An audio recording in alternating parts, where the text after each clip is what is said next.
शरणं गच्छामि धम्मं शरणं गच्छामि संघं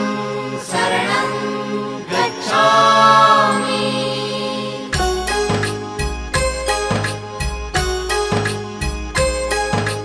बुद्धं शरणं गच्छामि धम्मं शरणं गच्छामि संघं शरणं गच्छामि। त्याग मूर्ति तू शांत चित्त तू योग रूप संसारी दया प्रेम अन मानवतेचे प्रतीक तुझी ईश्वरी सिद्ध मूर्ती सिद्धार्थ गौतम सकलांचा स्वामी